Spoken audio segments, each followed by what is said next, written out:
आने लगती है टांगवुलिन के पेट से और हैरान होते हुए टांगवी कहती है कि इतना सारा खा लिया लेकिन अब भी पेट खाली है। और फिर हमें शाम का समय दिखाया जाता है जहाँ पे टांगसी लौट आया होता है और इसे अपने घर के अंदर से काफी अच्छे खाने की स्मेल आ रही होती है, इसलिए घर में घुसते ही कहता है कि डार्लिंग मैं घर आ गया और आखिर इतनी अच्छी खुशबू किस चीज की है। और जैसे ये अंदर का नजारा देखता है तो इसके काफी तगड़े वाले होश उड़ जाते हैं क्योंकि इसकी जो वाइफ थी वो काफी खतरनाक तरीके से खाना बनाए जा रही होती, जबकि जो दोनों बच्चे थे वो घपाघप खाए जा रहे होते हैं। और टांगवी चिल्लाते हुए कहती है कि आज मेरी हाउसवाइफ के रूप में इज्जत दांव पे लगी है, इसलिए मैं आज आखिरी दम तक लड़ती रहूंगी। और टांगसी चिल्लाते हुए कहता है कि क्या कोई मुझे बताएगा कि आखिर यहाँ पे ये क्या चल रहा है। और इस चीज को सुन के भुक्कड़ नंबर 1 और भुक्कड़ नंबर 2 ये दोनों ही रुक जाते हैं। और आज रात इस घर के अंदर अब तक का सबसे ज्यादा हैरत अंगेज डिनर हुआ होता है और सभी लोग ही तब तक ठूस ठूस के खाते हैं जब तक कि इनके पेट में सांस लेने की भी जगह नहीं रह जाती है। और डिनर के बाद मदर नायर को एडमिनिस्ट्रेटिव गवर्नमेंट ले जाती है जिससे कि नायर के पेरेंट्स के बारे में पता चल सके। और इस तरीके से नायर की परछाई को ओझल होता हुआ देखे टांगवुलिन कुछ और भी कर नहीं सकता था, लेकिन ये काफी ज्यादा परेशान सा हो जाता है।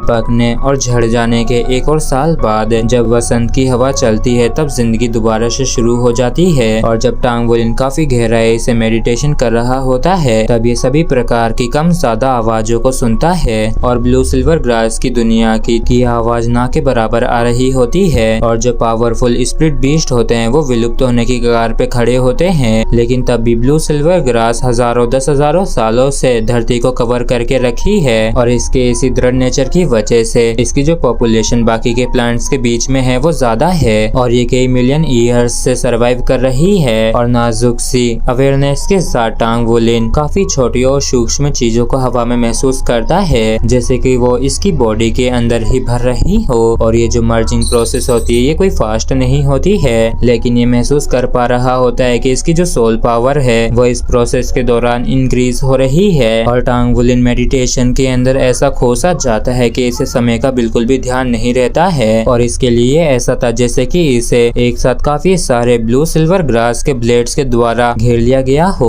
और जैसे ही टांगवुलिन होश में आता है तो ये अंगड़ाई लेते हुए खुश होते हुए कहता है कि ये मेडिटेशन तो वाकई में काफी अमेजिंग थी। लेकिन तभी अचानक से इसके फादर सामने आ जाते हैं और वो कहते हैं कि क्या तुम उठ गए। और टांगवुलिन चौंकते हुए पूछता है कि फादर क्या आप इस पूरे समय के दौरान मेरे साथ ही थे क्या, जिस पर इसके फादर कहते हैं कि हाँ बिल्कुल, और मेडिटेशन के दौरान तो तुम खुद ही हंस भी रहे थे। जिस पर टांगवुलिन अपने आप को देखते हुए कहता है कि मैं नहीं जानता कि ये मेडिटेशन थी या कुछ और, लेकिन मुझे ऐसा महसूस हुआ जैसे कि कोई चीज मेरी बॉडी के साथ इमर्ज हो रही हो, जिससे कि अचानक से मेरी सोल पावर बढ़ने लगी है। जिस पर टांगवुलिन के फादर टांगवुलिन को चीयर अप करते हुए कहते हैं कि यही तो असली मेडिटेशन की स्टेट होती है जिसे तुम सिर्फ एक ही दिन में सीख चुके हो और वाकई में तुम्हारी सीखने की स्पीड तो वाकई में काफी अच्छी है। और इस चीज को सुनकर टांगवुलिन खुश होने लगता है, लेकिन तभी इसके फादर कहते हैं कि चलो दूसरी चीज पे आते हैं। मैंने तुम्हारी मॉम से सुना है कि तुमने काफी साहस वाला और सही काम किया है और आखिर ये क्या बकवास सी बात है। और इस चीज को सुनते ही टांगवुलिन का मुंह उतर जाता है, जिसके बाद इसके फादर जोश में आते हुए कहते हैं कि साहसी होना कोई बुरी बात नहीं है, लेकिन अपनी क्षमता का भी पता होना जरूरी है। अगर तुम नहीं जानते हो कि निश्चित रूप से तुम उसे कर सकते हो या नहीं, लेकिन तब भी तुम आगे बढ़ते रहते हो,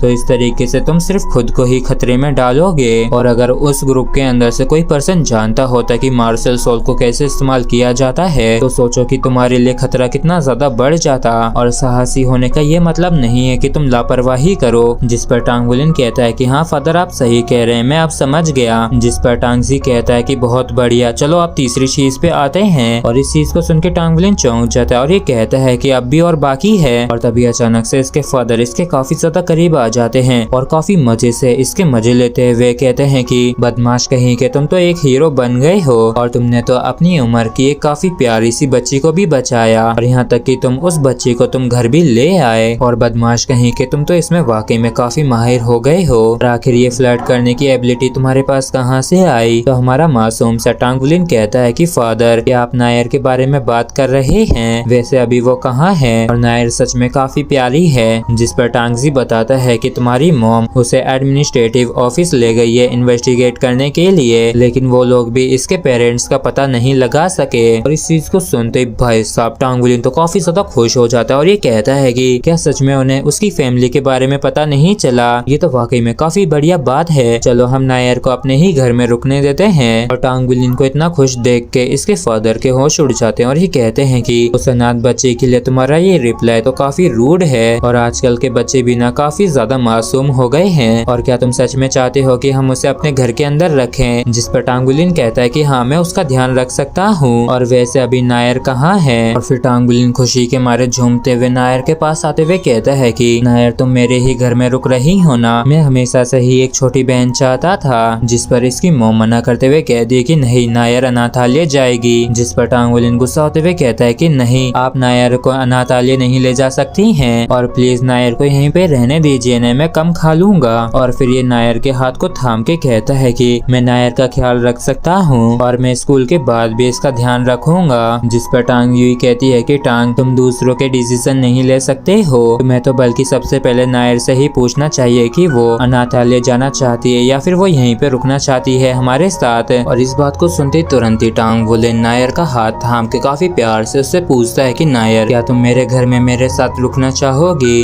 प्लीज यहीं पे रुक जाओ ना, मेरी मॉम काफी अच्छा खाना बनाती है और मेरे फादर भी काफी बढ़िया हैं, और तो तुम यहाँ पे मेरे साथ मेरी छोटी बहन बन के भी रह सकती हो, क्योंकि मैं हमेशा से ही एक छोटी बहन चाहता था। और तभी टांग विलिन को साइड में करते हुए कहती है कि ठीक है अब दूर हटो, तुम ऐसे ही दूसरों को फोर्स नहीं कर सकते हो। और टांग विलिन की बातों को सुन के नायर हामी भर देती है और इस वजह से टांग विलिन खुशी के मारे झूम उठता है और नायर के साथ नाचते गाते हुए कहता है कि नायर सहमत हो गई है, नायर सहमत हो गई है हमारे घर पे रुकने के लिए, आखिरकार मेरे पास भी अब छोटी बहन है। जिस पर टांग यूई चिल्लाते हुए कहती है कि टांग विलिन ऐसे ही किसी और की बेटी के ऊपर कब्जा मत करो। जिस पर टांग जी कहता है कि ये बच्चा तो सच में फ्लर्टिंग मास्टर है और रियलिटी में तो ये दोनों ही अपनी भूख को ज्यादा कंट्रोल नहीं कर पाते हैं। सिर्फ ये दोनों ही बच्चे 3 दिन का खाना सिर्फ एक बार में ही खा जाते हैं। ऐसा खाता देख टांग जी के काफी तगड़े वाले होश उड़ जाते हैं और ये कहता है कि छोटा था तब मैं भी काफी ज्यादा खाना खाता था, इन दोनों की जितना नहीं खाता था और इनकी एपेटाइट अब मुझे डराने लगी है।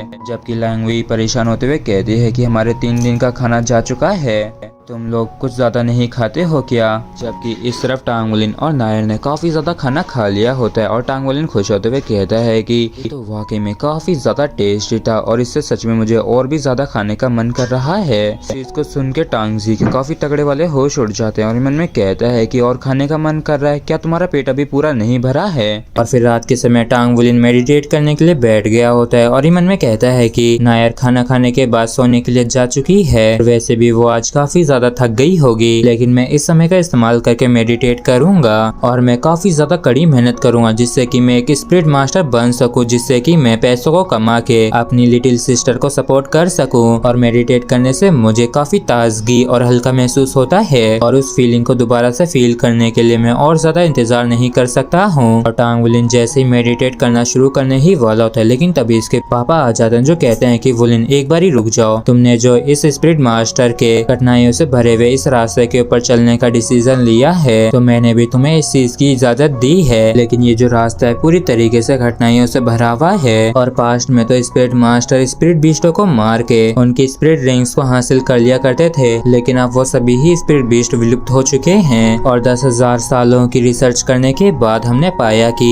जो स्पिरिट सोल्स होती हैं वो सुपीरियर होती हैं और अलग अलग लेवल्स की जो सोल्स होती हैं वो एक सोल मास्टर को कई सोल रिंग्स दे सकती है। और सिर्फ यही इकलौता रास्ता है जिससे कि एक नॉर्मल पर्सन एक स्पिरिट सोल को हासिल कर सकता है, लेकिन ये जो आर्टिफिशियल स्पिरिट सोल्स होती हैं ये काफी महंगी होती हैं। और क्या तुम समझ गए हो कि आखिर मैं क्या कहने की कोशिश कर रहा हूँ। जिस पर टांग विलिन कहता है कि फादर आप ये कहने की कोशिश कर रहे हैं ना कि हमारे पास पैसे नहीं है। और इस बात को सुन के टांग विलिन के फादर रोते हुए कहते हैं कि हाँ तुम लोग कुछ ज्यादा ही खाते हो। और इस बात को सुन के टांग विलिन को काफी तगड़ा वाला धक्का सा लगता है और इसे ग्रासी राइस बकेट वाली बात याद आने लगती है और फिर ये अपने सिर खुजाते हुए कहता है कि मैंने इस बारे में तो बिल्कुल भी सोचा ही नहीं, तो फिर अब हमें क्या करना चाहिए। जिस पर टांगजी कहता है कि क्या तुम्हें अंकल मांगटियान याद है, वो एक काफी अमेजिंग ब्लैक स्मिथ है और मैंने पहले ही उसे अपनी फैमिली सिचुएशन बता दी है, तो वो तुम्हें उसका डिसिबल बनने का एक मौका देगा और अगले 3 महीनों तक हर रोज 2 घंटे के लिए तुम्हें उसके अंडर में काम करना होगा, जिसके बाद से तुम थोड़े बहुत पैसे कमा सकोगे। और इस बात को सुनते टांग वुलिन खुश होते हुए कहता है कि ठीक है, मैं इसे स्वीकार करता हूँ, आखिर मैं कब से उनके पास जाऊंगा। जिस पर इसके फादर कहते हैं लेकिन एक ब्लैक स्मिथ बनना काफी मुश्किल और थका देने वाला होता है, तो क्या तुम्हें सच में लगता है कि तुम ये कर सकते हो। जिस पर टांग वुलिन कहता है कि हाँ बिल्कुल, कोई दिक्कत नहीं है, मैं हमेशा से ही अपनी फैमिली के लिए काफी कड़ी मेहनत करना चाहता था। और टांग वुलिन की इन बातों को सुन के टांगजी इमोशनल हो जाता है और फिर ये कहते हैं कि तो फिर ठीक है, तुम जाके उसे आजमा के देखना और अगर तुम नहीं कर सकोगे तो तुम उसे तुरंत ही बंद कर सकते हो। जिस पर टांग वुलिन कहता है कि ठीक है, अब मैं मेडिटेट करने वाला हूँ। और फिर टांग वुलिन के फादर बाहर आ जाते हैं और टांग भी कहती है कि टांग अभी काफी ज्यादा छोटा है, तो क्यों तुमने अभी से ही उसके ऊपर इतना बोझ डाल दिया है। अगर हमने खाने के पैसों को बचा लिया तो हम इतना तो पैसा सेव कर ही लेंगे जिससे कि हम उसके लिए एक स्प्रिट सोल को खरीद सकें, और वैसे भी वो अभी काफी छोटा है। जिस पे टांगजी कहता है कि टांग के पास सिर्फ एक ब्लू सिल्वर ग्रास ही है, तो उसके लिए एक स्पिरिट मास्टर बनना काफी ज्यादा मुश्किल होगा।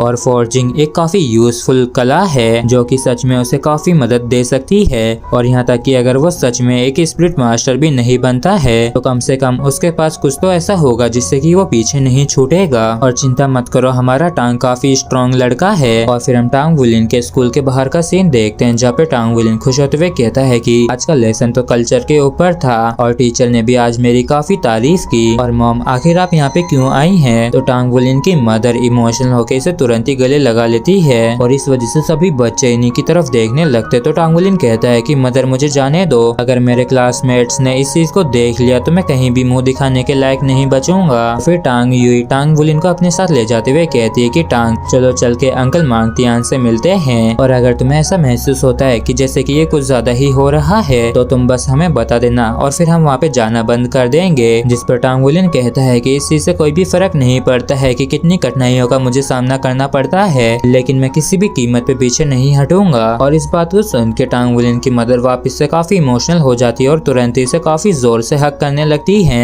और कहती है कि तुम तो वाकई में काफी अच्छे प्यारे बच्चे हो। और क्योंकि ग्लोरी बाउंड सिटी ज्यादा बड़ी नहीं है इसलिए सिर्फ इन दोनों को 20 मिनट ही लगते हैं वहाँ तक जाने में, और 20 मिनट बाद ये लोग मांगटियान वर्क ऑफिस के बाहर आ जाते हैं। और टांगवी कहती है कि मांगटियान, क्या तुम यहाँ पे हो? और इस चीज को सुन के अंदर से आवाज आती है कि सिस्टर इन लो, तुम यहाँ पे आ गई। और इतनी ज्यादा भारी भरकम आवाज को सुन के टांग वुलिन भी थोड़ा सा सहम सा जाता है। और तभी गेट के अंदर से एक काफी डरावना सा बंदा कहता है कि सिस्टर इन लो, अब तुम यहाँ से जा सकती हो और अब तुम 2 घंटे बाद इसे लेने आ जाना और तुम अंदर आ जाओ। और इसे देख के टांग वुलिन भी चौंकते हुए कहता है कि क्या यही अंकल मांगटियान है? और अंदर आते ही मांगटियान टांग वुलिन से कहता है कि याद रखना कि तुम सिर्फ उन्हीं चीजों को छू सकते हो जिनकी मैंने तुम्हें इजाजत दी हो, लेकिन अगर तुम चोरी छिपे किसी चीज को छूना चाहते हो तो प्लीज तुम अभी ही घर चले जाओ। और इस बात को सुनकर टांग वुलिन भी हैरान होता है और मन में कहता है कि अंकल मांगटियान तो सच में काफी ज्यादा स्ट्रिक्ट दिख रहे हैं और इनके ईयरफोन्स में जो गाने बज रहे हैं वो वाकई में काफी लाउड हैं, और क्या ये ठीक रहेगा? और अंकल मांगटियान के घर के अंदर तो काफी सारे स्पेयर मशीन पार्ट्स इधर उधर पड़े हुए हैं, क्या इन सभी को ही अंकल मांगटियान ने बनाया है? और तभी मांगटियान कहते हैं कि क्या यहाँ तक कि तुम फोर्ज भी कर सकते हो या फिर तुमने कभी भी फोर्जिंग के बारे में भी सुना है? चलो छोड़ो, मैं जानता हूँ कि तुमने पहले कभी भी इस बारे में सुना भी नहीं होगा। और मांगटियान को देख के टांग वुलिन मन में कहता है कि ऐसा महसूस हो रहा है जैसे कि अंकल मांगटियान मुझे सच में बिल्कुल भी पसंद नहीं करते हैं और तुम वाकई में काफी ज्यादा छोटे हो, इसलिए मैं पहले तो तुम्हें लेना भी नहीं चाहता था और तुम्हें लेने के बारे में तो मैंने कभी भी सोचा भी नहीं था। और क्या तुम्हें समझ में आता है कि तुम्हारे फादर ने कितना मुझे मनाया है तुम्हें एक चांस देने के लिए, लेकिन अगर तुम तब भी नहीं कर सकते हो तो तुम्हें यहाँ से तुरंत ही चले जाना चाहिए। और मैं पहले ही तुम्हें वार्निंग दे देता हूँ कि यहाँ तक कि अगर तुम काम भी नहीं कर पाते हो तो तुम्हें रोने की या गिड़गिड़ाने की बिल्कुल भी इजाजत नहीं है। और मुझे सबसे ज्यादा नफरत है उन छोटे बच्चों से जो कि हरदम रोते रहते हैं। जिस पर टांग वुलिन कहता है कि ठीक है सर, मैं रोऊंगा नहीं। और इस बात को सुन के टांग वुलिन मन में कहता है कि ऐसा दिखता है कि यहाँ पे पहले भी काफी काफी सारे बच्चे रोए हैं। और मांगतियान कहता है कि बच्चे आंसुओं को इस्तेमाल करते हैं सिंपैथी पाने के लिए, लेकिन ये बिल्कुल भी मत सोचना कि ये यहाँ पे काम करेगा, और ये 100% बिल्कुल भी काम नहीं करेगा। और सुनो, आज का काम तुम्हारा ये है कि तुम्हें इस हैमर से इस मेटल प्लेट को हिट करना है, और इसे तुम्हें 500 टाइम्स अपने लेफ्ट हैंड से और 500 टाइम्स राइट हैंड से हिट करना है। और अगर तुम ऐसा नहीं कर सकते हो तो तुम्हें कल से भी आने की जरूरत नहीं है। और मशीन में काउंटिंग सिर्फ तभी शुरू होगी जब अच्छी खासी मात्रा में स्ट्रेंथ को इस्तेमाल की जाएगी, और तुम मुझे तब बुला लेना जब तुम्हारा हो जाए। जिस पर टांगवोलिन पूछता है कि क्या मैं इसे लेफ्ट और राइट हैंड के बीच में स्विच कर सकता हूँ, लेकिन मांगतियान इसकी बात को अनसुना कर देता है। और टांगवोलिन हैरान होते हुए मन में कहता है कि इनके हेडफोन्स में जो गाना बज रहा है वो काफी लाउड है, इसलिए इन्होंने वो नहीं सुना जो मैंने इनसे कहा है।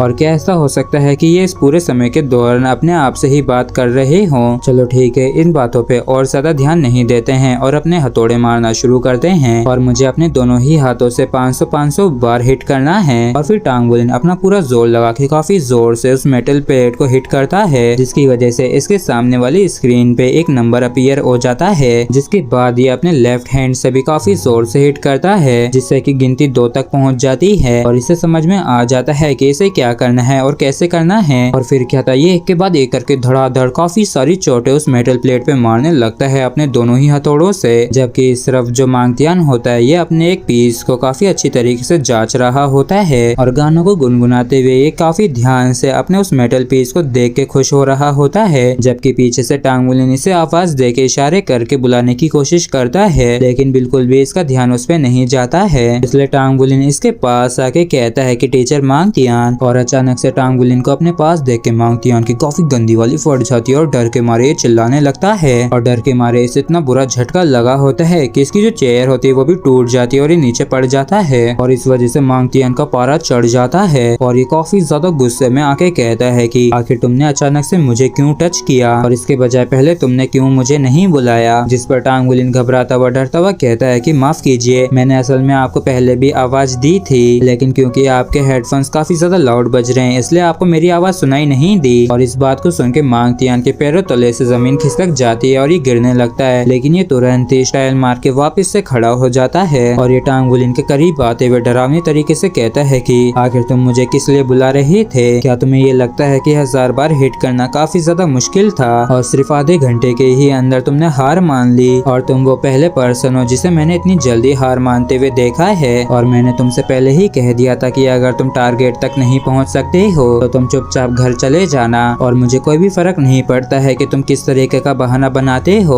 और न ही मैं इसे सुनना चाहता हूँ। जिस पर टांगवोलिन कहता है कि असल में मैं आपको फिनिश करने के बाद ही बुलाने आया था। और इस बात को सुन के मांगतियान भी स्क्रीन के ऊपर 1000 पाता है, और इसके होश उड़ जाते हैं स्क्रीन के ऊपर जब ये 1000 देखता है। और ये मन में कहता है कि ऐसा नहीं हो सकता है, इनमें से हर एक हैमर का वजन 5 किलो है, और मेरी कैलकुलेशन के अनुसार यहाँ तक कि एक वयस्क आदमी के लिए भी इस टास्क को कंप्लीट करना काफी ज्यादा मुश्किल होता है। और असल में मैं तो इसे एक बहाने के रूप में इस्तेमाल करना चाहता था जिससे कि मैं इसे घर भेज सकूं, और कौन ही जानता था कि ये असल में 1000 हिट्स कंप्लीट कर लेगा। और फिर मांगतियान टांगवोलिन से कहता है कि हे, इसे कुछ और बार हिट करो, और चलो मुझे तुम्हें हिट करते हुए देखने दो। और इस बात को सुन के टांगवोलिन भी हैमर्स को उठा लेता है, जिसके बाद ये दोबारा से उस मेटेलिक प्लेट के ऊपर हिट मारना शुरू कर देता है। और इसे इस तरीके से हिट करता देख मांगतियान मन में कहता है कि यहाँ तक कि जो स्ट्रेंथ डिस्ट्रीब्यूशन और डायरेक्ट हिट्स हैं उसमें किसी भी तरीके का रेजिस्टेंस या फोर्स नहीं दिख रहा है, और असल में ये बच्चा 1000 तक पहुंच गया है, वो भी तब जब इसे किसी भी तरीके की स्किल नहीं आती है। और ऐसा करने की दृढ़ता इस 6 साल के बच्चे में से आ रही है, और मैं इसके काफी स्ट्रॉन्ग डिटर्मिनेशन को भी फील कर सकता हूँ। और क्या ये किसी तरीके का इल्यूजन है, और आखिर क्यों मुझे इसकी बॉडी के अंदर से गोल्डन लाइट शाइन होते हुए दिख रही है। और तो ये जितनी बार भी हिट करता है उतना ही ज्यादा ये तेज हो जाता है, और तो इसी दौरान इसकी स्ट्रेंथ भी बढ़ती जा रही है।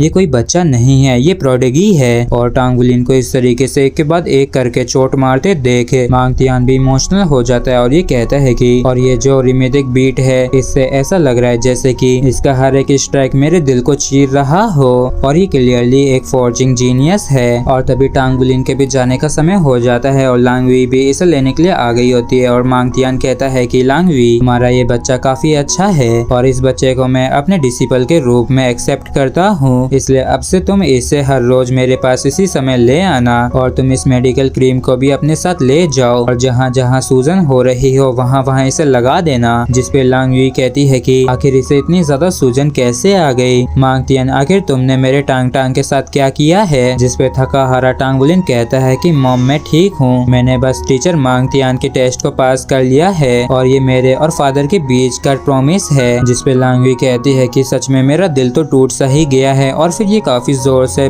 टांग टांग को गले लगा लेती है। और रात के समय टांग बुलिन नायर से कहता है कि नायर क्या तुमने सुना कि मैंने टेस्ट को पास कर लिया है और क्योंकि मैंने टीचर के टेस्ट को पास कर लिया है तो मैं अब फोर्जिंग को सीख सकता हूँ और तुम्हारा ब्रदर इन पैसों का इस्तेमाल करके अपने लिए एक स्पिरिट सोल को खरीदेगा और तुम्हें खाने के लिए काफी सारा स्वादिष्ट खाना देगा। वैसे नायर क्या तुम्हें अब भी याद नहीं आया कि तुम्हारा घर कहाँ है, कि यहाँ तक कि जरा सा भी नहीं आया। जिसपे नायर कहती है कि नहीं मुझे बिल्कुल भी याद नहीं आया, मुझे सिर्फ इतना याद है कि मेरा नाम नायर है, क्या मैं स्टूपिड हूँ। जिसपे टांग बुलिन कहता है कि नायर तुम जरा सी भी स्टूपिड नहीं हो और अगर तुम्हें याद नहीं है तो कोई बात नहीं, बल्कि इसके बजाय तो तुम इसे ही अपना घर मान सकती हो और क्योंकि तुम मेरी छोटी बहन हो तो मेरे पेरेंट्स भी तुम्हारे पेरेंट्स हैं और मैं काफी कड़ी मेहनत करूंगा एक पावरफुल सोल मास्टर बनने के लिए जिससे कि मैं तुम्हें प्रोटेक्ट कर सकूं। और टांग बुलिन की इन बातों को सुन के नायर भी खुश होते हुए कहती है कि ठीक है और इस वजह से टांग बुलिन भी ब्लश मारने लगता है। तो नायर पूछती है कि आखिर क्या हुआ। जिस पर टांग बुलिन भी हड़बड़ाते हुए कहता है कि नहीं कुछ भी नहीं हुआ, मैंने बस तुम्हें पहली बार स्माइल करते हुए देखा है और तुम्हारी स्माइल वाकई में काफी प्यारी है। और तभी अचानक से टांग बुलिन के हाथों में दर्द होने लगता है। तो नायर पूछती है कि आखिर तुम्हें क्या हुआ। जिस पर टांग बुलिन बताता है कि टेस्ट के दौरान मैंने कुछ ज्यादा ही फोर्स को इस्तेमाल किया जिसकी वजह से यहाँ तक कि अब मैं अपने हाथों को भी नहीं उठा पा रहा हूँ। जिस पर नायर कहती है कि तो फिर तुम्हारे लिए खाना भी काफी ज्यादा मुश्किल होगा, चलो मैं तुम्हारे खाने में मदद करती हूँ। जिसके लिए टांग बुलिन भी मान जाता है और टांग जी कहता है कि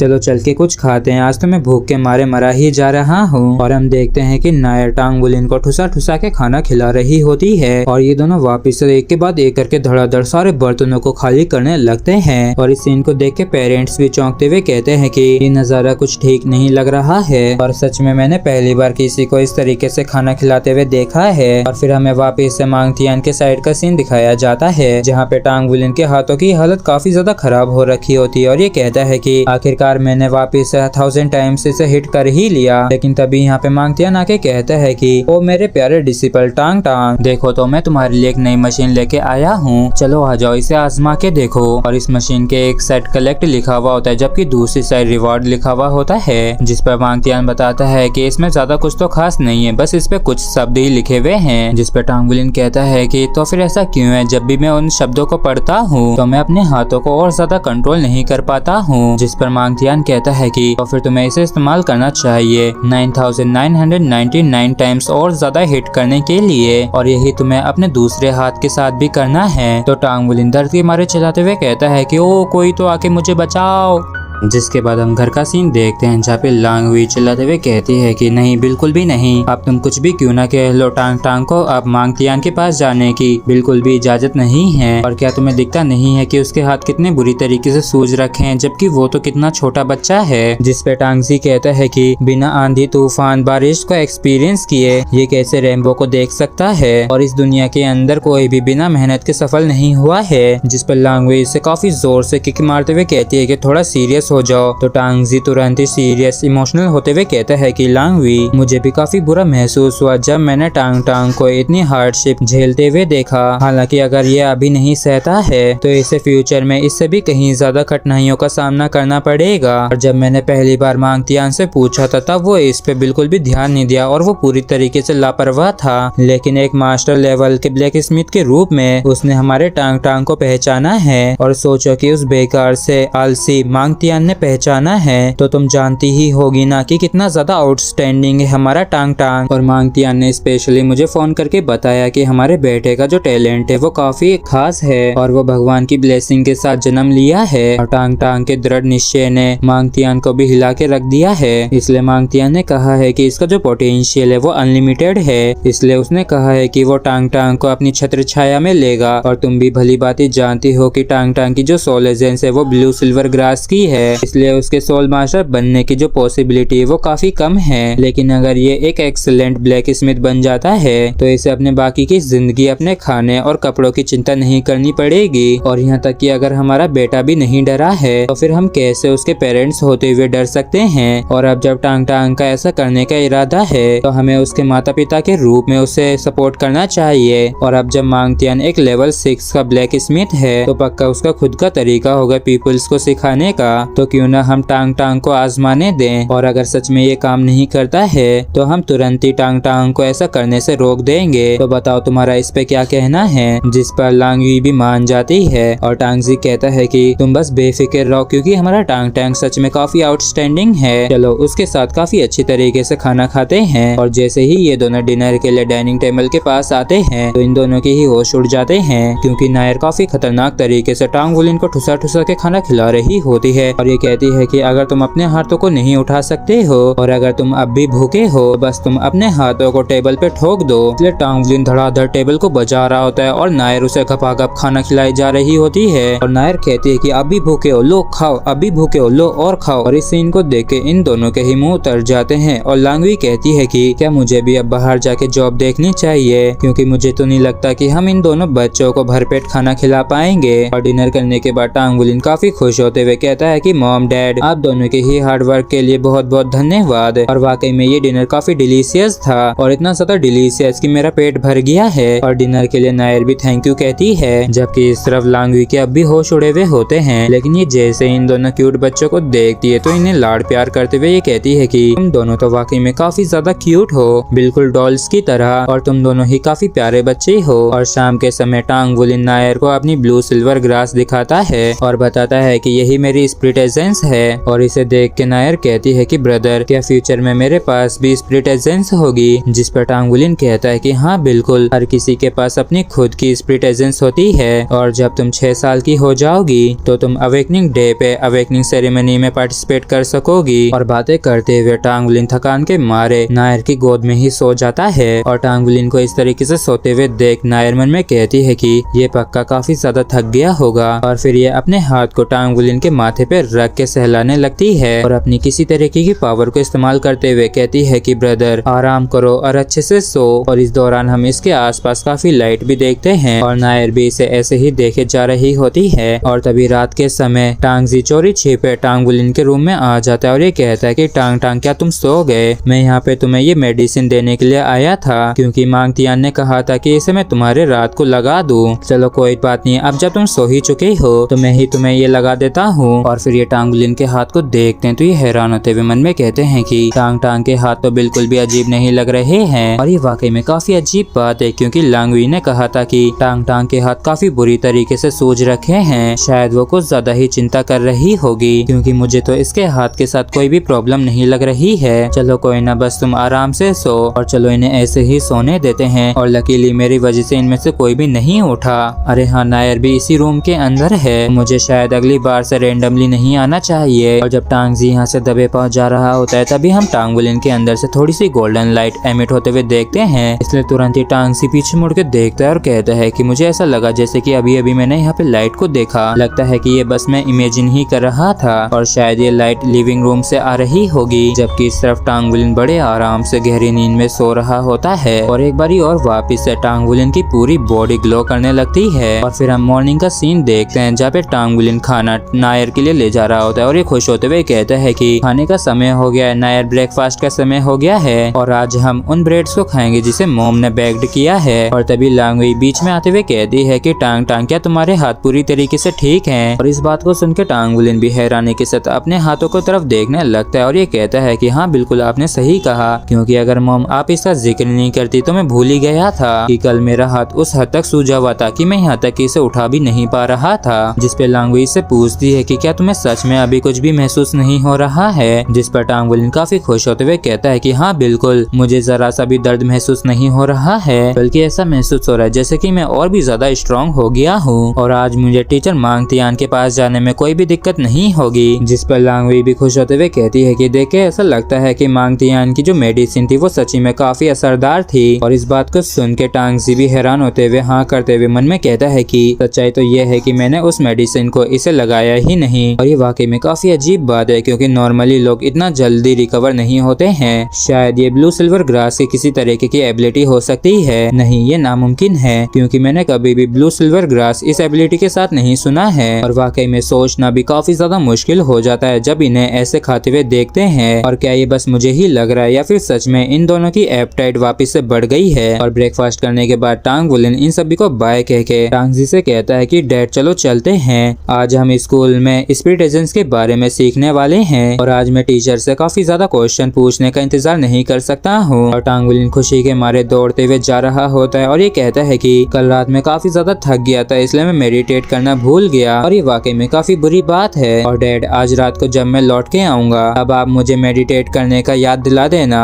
मैं टांग वुलिन हर हालत में एक काफी स्ट्रॉन्ग स्पिरिट मास्टर बन के रहूंगा। और ऐसे ही 3 साल बीत जाते हैं और ये जो red mountain spirit master academy की नोवाइस क्लास होती है ये भी ग्रेजुएट होने वाली होती है। और तभी ये जो भोंदू से लड़का होता है ये कहता है कि टांग वुलिन, क्या तुमने सुना है कि ये जो झाओ शाओ लोंग है इसकी सोल पावर लेवल 10 पे ब्रेक थ्रू कर चुकी है, जबकि तुम तो बस अभी लेवल 9 पे ही हो और पहले